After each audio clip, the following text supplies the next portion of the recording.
Hello, Aquarius. Welcome to the party, because the party seems to be at your house now with all of this energy going on. I am an Aquarius moon. So the second that Pluto went into Aquarius, nothing but greatness has been happening since then. So I am very excited. I also have other placements there. So you'll have your ascendant. You may have other things there in that house. But with the Pluto energy, which is going to be there for a while, and with other things coming into Aquarius very shortly, like all of the more personal planets coming through, you're going to have a very busy next couple weeks. And I think also that because Leo, that's having that full moon, is going to be in your seventh house of relationships, you might have some eye-opening experiences related to relationships in your life, because you are going through a transformation. There is no doubt about that. So let's take a look at what we've got here. The universe wants to co-conspire with you. Yes, that's on the underside of the deck. Polish your mirror for perfect clarity. This has come out several times in the readings, so I find that very interesting that it's really asking us to take a look at ourselves.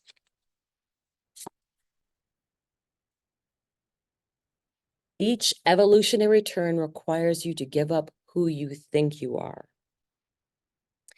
So I don't doubt that that's going to be happening with Pluto in your first house.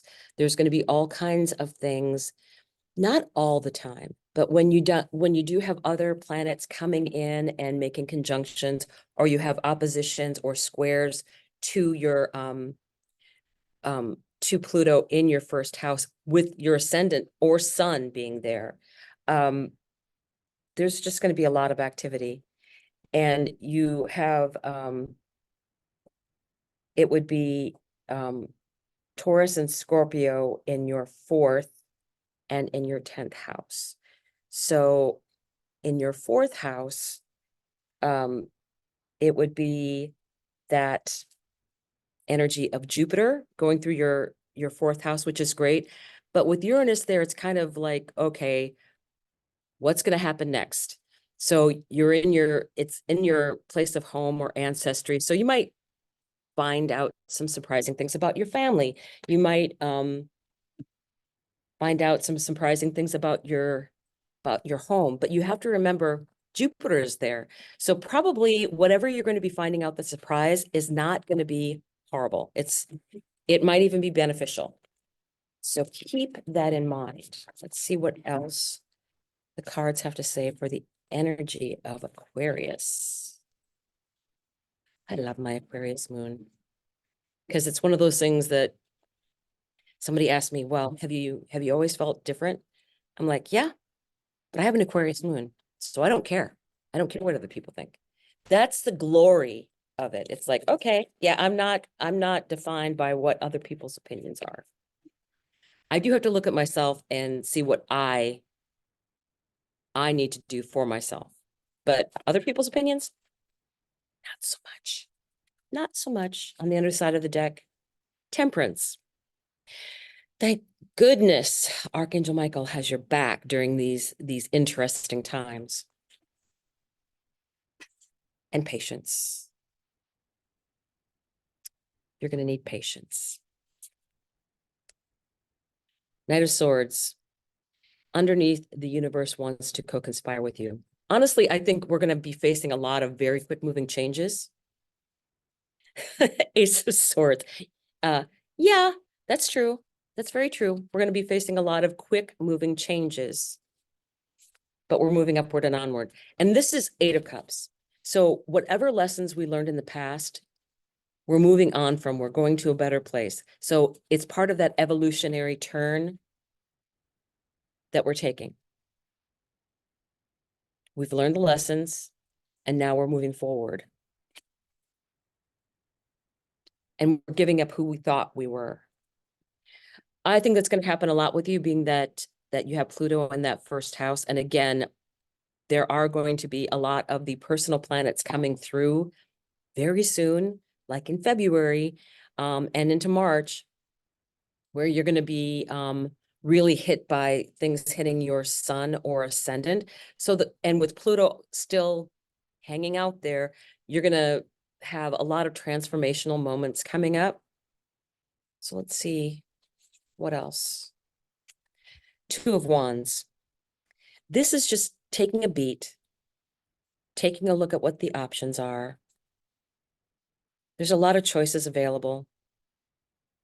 The world is the limit, is unlimited, really.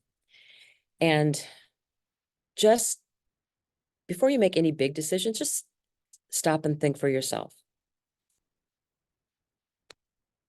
Center of your reading, the High Priestess. Yeah, I love the High Priestess because I love that energy of really connecting with the higher self and just letting yourself be and not having, you don't have anything to prove to anybody. You know what is going on within you and what's connecting to your higher self. Knight of Pentacles. So after you have left what no longer serves you, you can start planting seeds for something worthwhile. It's the knight that is the steadiest, maybe the slowest, definitely the slowest, but he is making sure he has the right energy and is getting things done in the right way. That's a lot of what the Knight of Pentacles does, is when he does it, it's going to be done the right way. Seven of Wands. So I always think of the Seven of Wands as, you've been the Six of Wands and now you've gotten the recognition, you've earned the right to your own place and space. And she is not getting down in the dirt and arguing with these people. She is maintaining her own space. She's accomplished what she wanted to accomplish. She got recognized for it. And now she's very just in a zen, keeping everybody out with a bubble, and obviously very successfully doing that without having to resort to any kind of confrontation. And I think that's an important thing to realize. I think there's times confrontation is needed, but I think it has to be thought about and how you want to accomplish and what you're trying to accomplish. I think that promoting this age of Aquarius feeling of everyone is equal. We are humankind, and we don't want to keep putting different labels on people because that just splits people up and makes things divisive. So be zen. Page of Cups. Page of Cups it's that childish delight of seeing a puppy. It's that puppy love energy. It's that the excitement of seeing someone that you haven't seen in a long time. Just joy, like a child has joy, where all they are really doing right now is being in the moment and enjoying everything. That to me is what the Page of Cups is. It's just that, and when pigs fly. In Aquarius, is there very much that surprises you or not?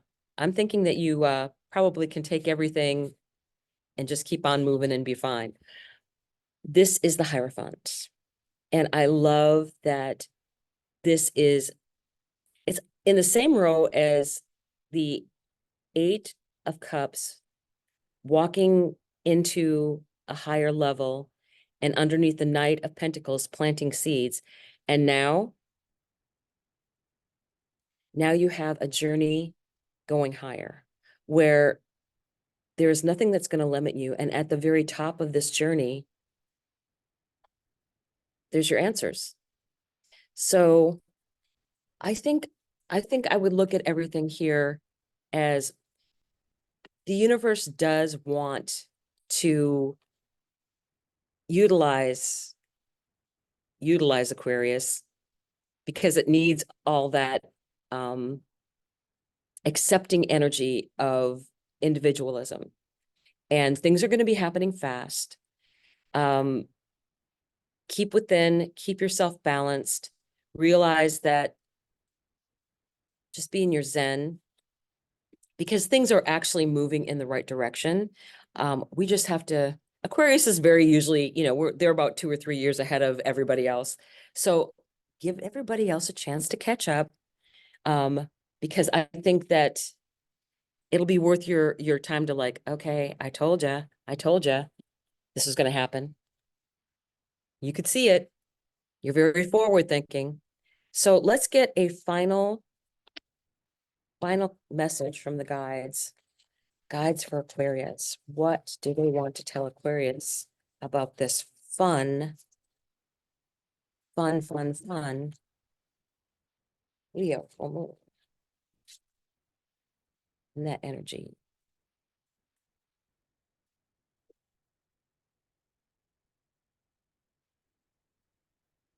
Lost compass, getting back to integrity.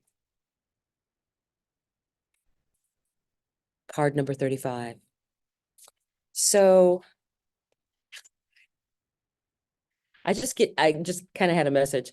Yeah, I don't think Aquarius ever is worried about being lost. It's just like, oh, something weird to discover. Oh, cool. So here you go. Lost compass, getting back to integrity, finding the way home, trusting intuition. When the lost compass appears, it is a sign that you need to find your way back home, back to your source and center, relying on your intuition to arrive there. Be wary of the signs telling you to turn here or there, or to avoid this or that person or situation, because the outward indicators are not reliable right now. Be careful not to believe all the advice you are receiving. Rely instead on your innate sense of direction and guidance, and use your homing instinct to lead you true. The lost compass has come to show you that you need to find new counselors. You're not getting the mentoring you need for your success. Who is that person you're looking up to as a model for what it means to be a woman or a man? Trash that ideal. Tear up the picture you carry in your mind. You are meant to be you, not the best copy of your dearest friend. Make this your mantra. Love me or leave me. The lost compass is a blessing in disguise because you sometimes have to lose your bearings and find yourself afresh to discover a new course. True north never changes, so reset your way to your heart compass and trust your deepest feelings even when others do not support them. Remember that you are not lost. You simply do not know where you are going right now. Lost is a state of mind. Not knowing where you are going is an opportunity to find a way to a new path. And with Pluto going through your first house, I think you'll do that. I think it's gonna happen quickly at first, and then you'll kind of get adjusted to that speed. And I am loving it so far. So hopefully you'll be doing the same. I'm glad that you stopped in and are watching the video. So I hope to see you again next time and enjoy that new full moon.